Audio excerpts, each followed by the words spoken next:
Tonight on Politicat, intro to impeachment, the latest on the inquiry. And restrictive proclamations, the Trump administration's latest plans to limit immigration. Plus, it's SCOTUS season. What cases are in court starting this week? Those stories and more tonight on Politicat. It's your politics right now.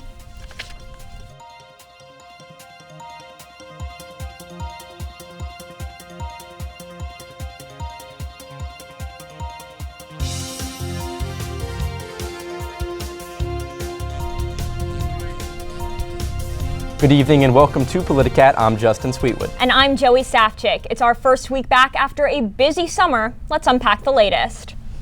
The Trump administration announced this weekend they're pulling U.S. troops out of Syria as Turkey begins a military invasion in the area. The move prompted criticism from Democrats and even some Republicans, including Senate Majority Leader Mitch McConnell, who said the withdrawal would only benefit Russia and Iran.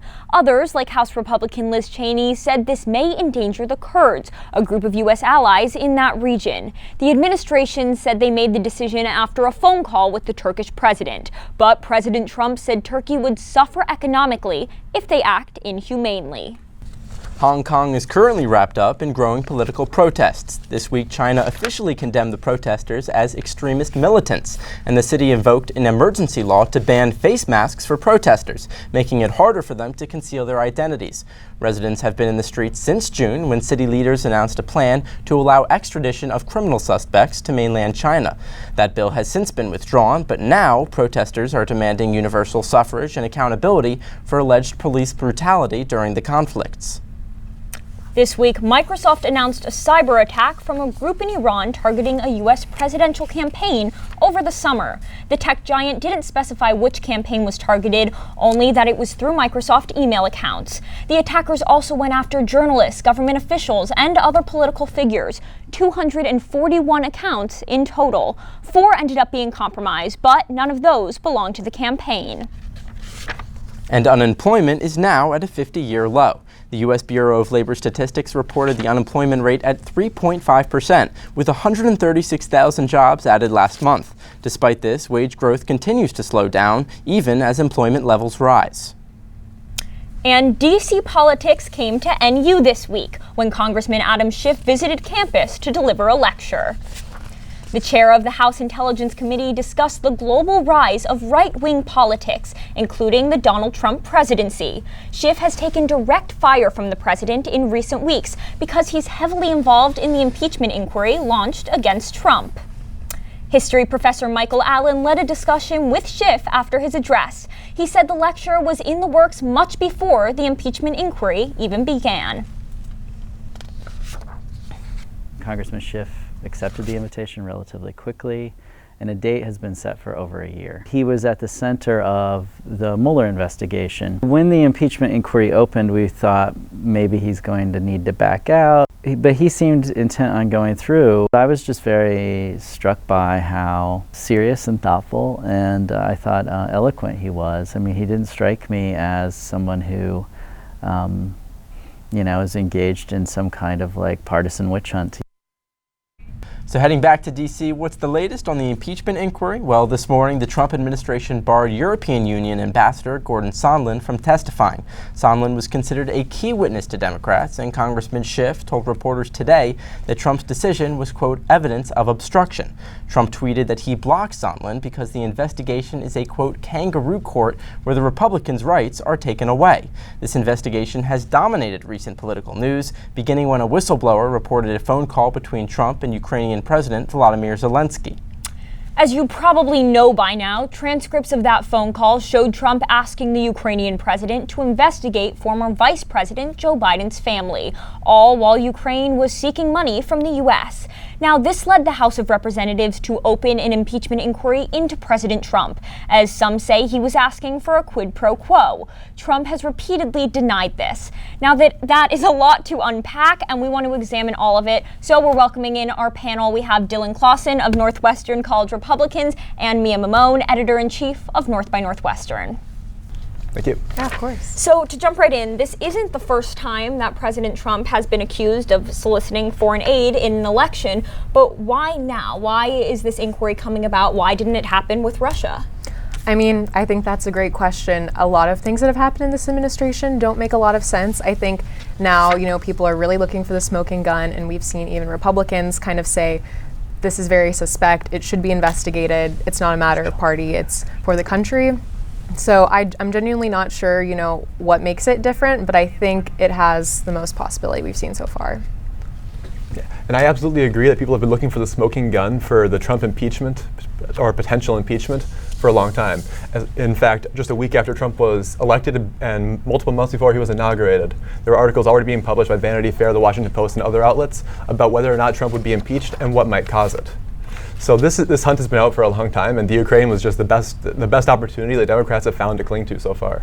So just to follow up there have been many House Democrats, including freshman Democrats, who've been wary of approaching impeachment up until now, but this kind of flipped the switch, and 7 of them, national security Democrats, penned an op-ed in the Washington Post where they talked about why this was the moment where they decided to proceed with the impeachment inquiry. Why do you think that was?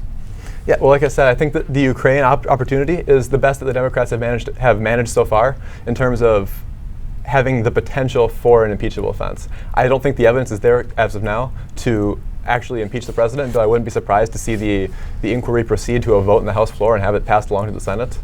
But the Russian investigation, they ended up finding nothing on collusion and only a potential obstruction, which was never substantially backed by the the testimony before the House, which was kind of the end of that. We haven't heard anything from that since. Do you have anything why, for even many Democrats, was this the moment where they said, okay, he's got to go? I'm really not sure. I've been disappointed in Democratic leadership. I think there's been a long history of Trump having many very suspicious actions he's taken. We also forget, I think, that there are multiple allegations of sexual assault that are launched against the president. And, it's, of course, harder to get the ball rolling on something like that. I think they're using this chance now with the foreign policy and everything to look into impeachment. And if this is what it takes, I'm happy for that. I think it really should have happened a lot sooner, though. All right, Dylan, I'm going to shift over to you now. With a Democratic-controlled House and a Republican-controlled Senate, how big of a threat does this impeachment inquiry pose to President Trump, or is it all just for show? I think the only realistic threat that the inquiry poses to President Trump would be how voters receive this come the general election next November. Realistically, for Trump to be impeached and removed from office, that would require 20 Republicans plus the entirety of the Democratic Senate to vote in favor of conviction of an impeachable offense. And I don't see anything as of now that would flip 20 of those red seats blue in an impeachment trial. Now, Mia, even he can be impeached without being removed from office. Do you think if that were to happen, that may influence his 2020 prospects by maybe, independent voters or voters who haven't decided yet, deciding, you know what, I'm not going to vote for him this time because, it puts a mark, on his presidency? Right, and I think there is a good possibility that he will be impeached without being removed from office. In that case, I certainly don't think he will lose any of his Republican or conservative supporters. I think there is a chance that some maybe independent or people who are leaning or people who switched over from Obama in the past, it might help them go Democrat or go with someone else. But as far as his base and as far as Republicans go, I don't see them changing at all. So is this going to change the 2020 election at all? Is it going to detract from talking about policy? Well, it will absolutely detract from discussion on policy. This is something that's going to be a cloud over the president's head for the entirety of the election, so long as this inquiry continues. And on the part of Democrats, this is a major gambit because there's potential for the public to become very weary of the constant pursuit of something to go after Donald Trump for. We've seen it with Russia lasting all of 2 years before they finally found Ukraine to shift focus to. And the question is whether the public will become weary of that because it seems like an unnecessary witch hunt, to use the president's terminology, or whether they become weary of the president being caught up in this and turn to the other side. Now, you talk about the Russia investigation taking 2 years. This impeachment process can be, one that's very long. Do you think it's going to play out by the time we even get to 2020? Yeah.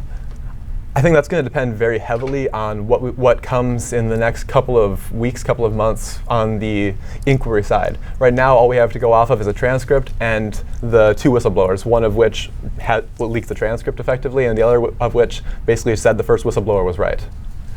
And that alone doesn't really lead to an impeachment. And so I think Democrats will be spending the next couple of weeks or a little bit longer looking for something the smoking gun, so to speak, as something to substantiate the Ukraine claims as a quid pro quo, rather than Trump going off the cuff in his foreign policy. Yeah, Mia, is there enough time between now and next November for this to make a serious impact, or is the clock just going to run out? You know, I sure hope there's enough time, but regardless, you know, I can certainly agree that I think the public might get kind of weary or tired of it, but that doesn't mean that we shouldn't follow due process and kind of, you know, stay committed to the Constitution and stay committed to preserving the national security and well-being of the country. So I hope we have enough time, but regardless, I think they should still see it through. All right, we'll be keeping a close eye on this story, but we'll have to leave it there. We'll be right back.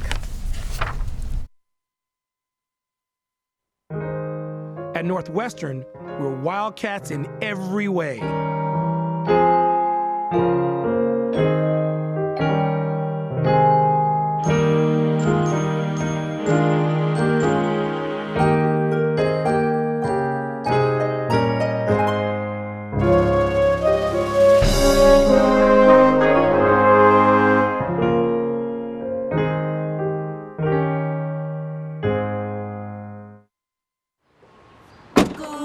Northwestern, break right through that.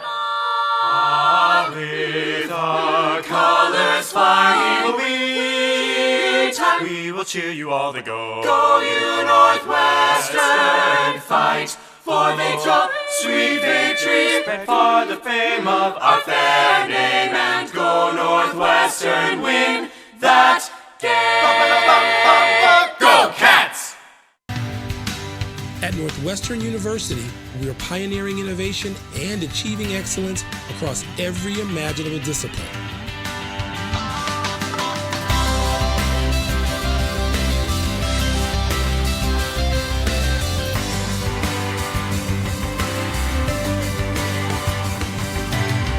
At Northwestern University, the possibilities are endless. On Friday, the Trump administration issued an order to suspend the legal immigration of certain immigrants who the administration says will financially burden the U.S. healthcare system. Immigration is suspended for people who do not have the approved health insurance or cannot prove that they have the finances to pay for medical costs, and it's set to go into effect on November 3rd.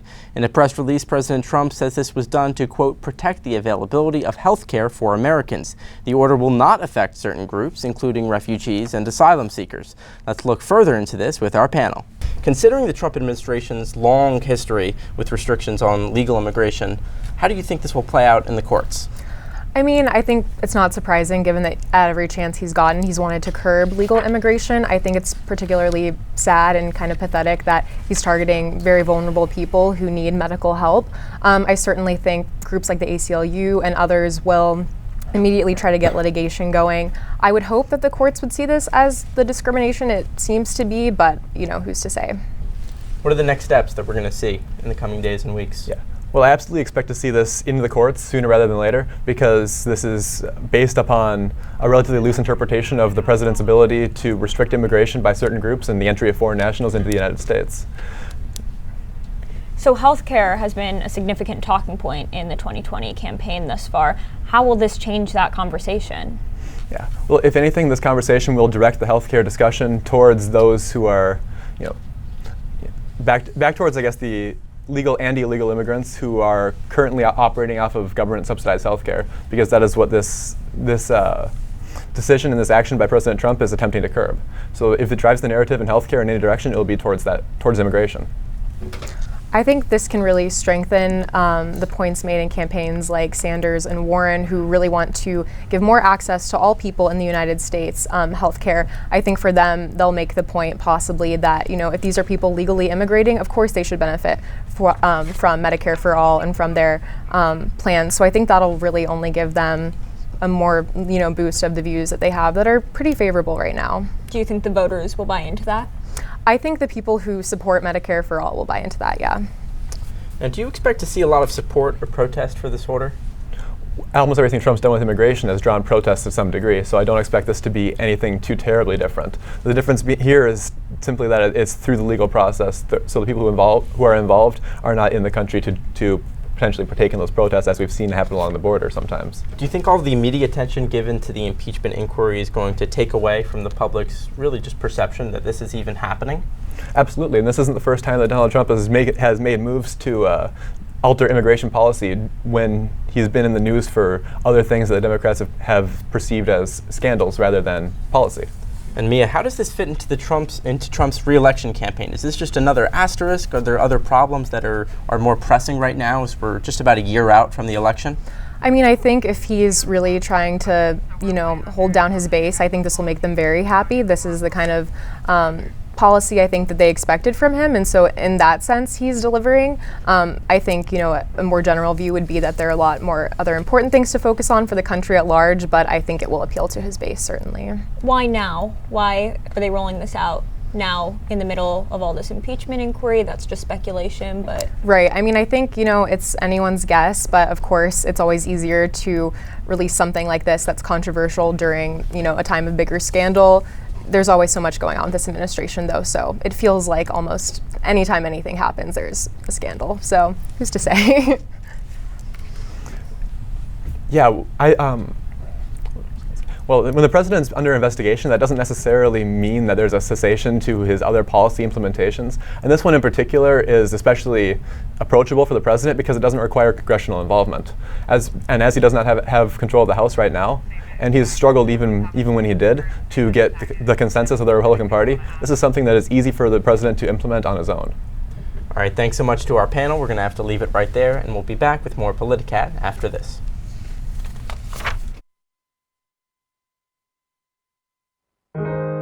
At Northwestern, we're wildcats in every way.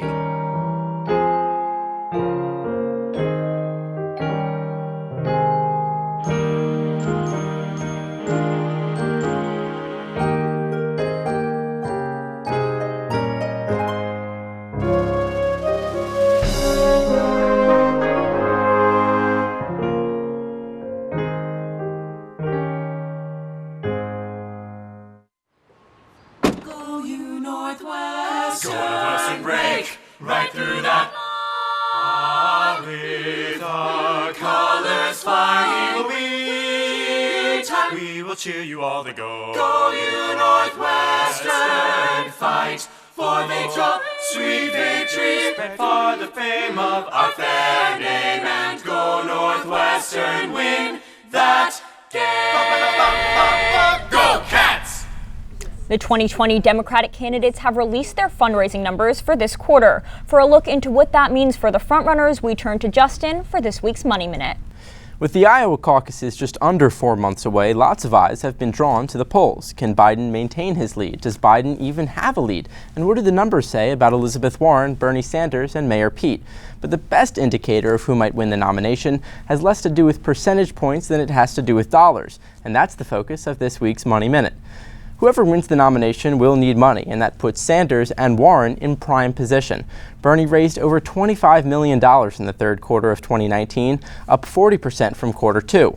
Warren was just behind at $24.6 million, good for a 28% increase. Joe Biden took a big hit with a 31% decrease to just $15.2 million, good for fourth place on the quarter three leaderboard, while Mayor Pete also lost some steam as well, after leading all candidates a quarter ago. What's perhaps most noteworthy is that Warren and Sanders have gotten most of their support from small donations, while Biden and Buttigieg have been more reliant on large donors. Sanders and Warren's successful third quarters prove that they'll be sticking around as we head into the thick of campaign season, and both have a chance to take on President Trump next November.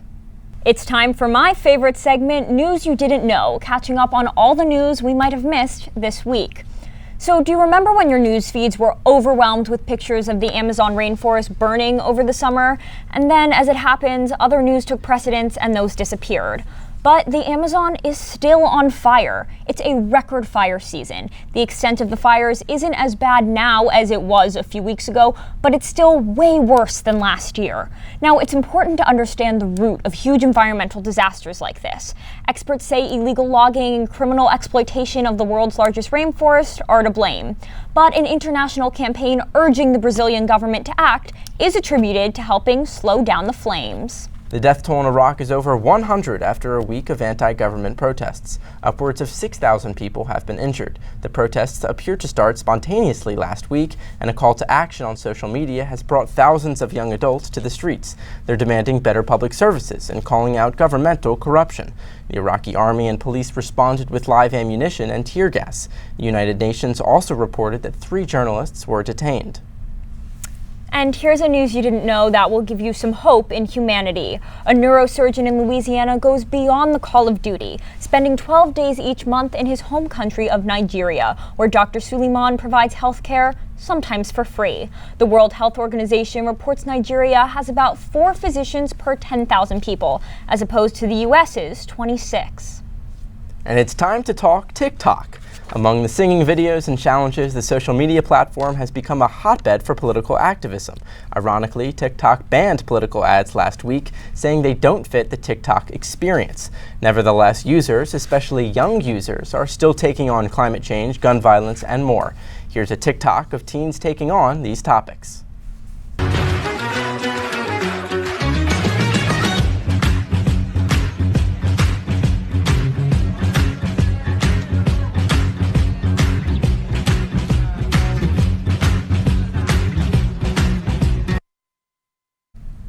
So I do remember when my parents were just shocked that my peers were using Instagram and Twitter for social justice and social activism, but I don't find it surprising at all. Yeah, this is like the new age of social activism. I don't even remember, on Instagram and Facebook when that first came out of using it like a political activist platform. And it seems that now, social medias are being designed and they're evolving to include that kind of thing. Yeah, kids a few years younger than us don't know a world without that. I mean, signs at protests are like archaic and cool, but it's all social media.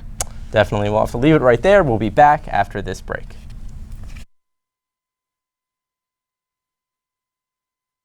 At Northwestern, we're wildcats in every way.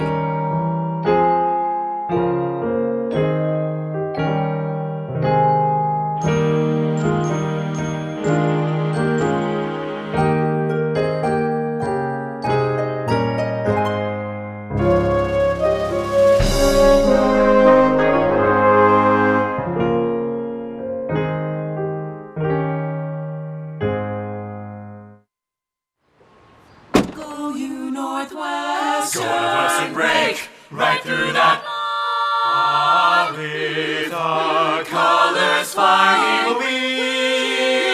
We will cheer you all to go. Go you Northwestern, fight for victory, sweet victory, for the fame of our fair name, and go Northwestern, win that game. Go Cats! At Northwestern University, we are pioneering innovation and achieving excellence across every imaginable discipline.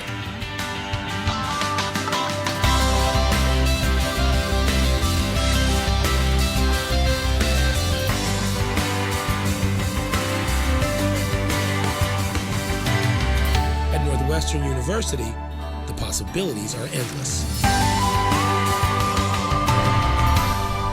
This Monday marked the start of the Supreme Court's 2019 term, so we thought we'd take a look at some of the more high-profile cases on the docket for this term, for tonight's Final Word.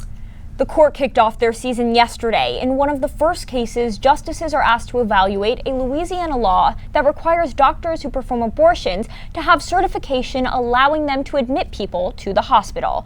They're deciding whether this is in conflict with current Supreme Court precedent, which bans abortion laws that create a, quote, undue burden to access. Also yesterday, the court heard arguments about the constitutionality of a Kansas law that restricts how the insanity defense can be used. The defendants argue that the existing law, enacted after the man who shot Ronald Reagan was found not guilty by reason of insanity, violates the Constitution. To be declared fit to stand trial, the law only requires defendants to be in the proper mental state to commit the accused crime. Plaintiffs argue that this violates the due process amendments of the Constitution. And today, the court heard arguments for 3 cases, all about whether protections against sex discrimination extend to protections of sexual orientation and gender identity. These cases could affect gender expression in the workplace. These are just 3 of the 44 cases the justices will hear this term, as the court takes an even larger space in American politics. That's all the time we have for tonight. We'll see you right back here next week for another episode and our first Northwestern news report of this year. From all of us here at Politicat, I'm Joey Safchik. And I'm Justin Sweetwood. Good night.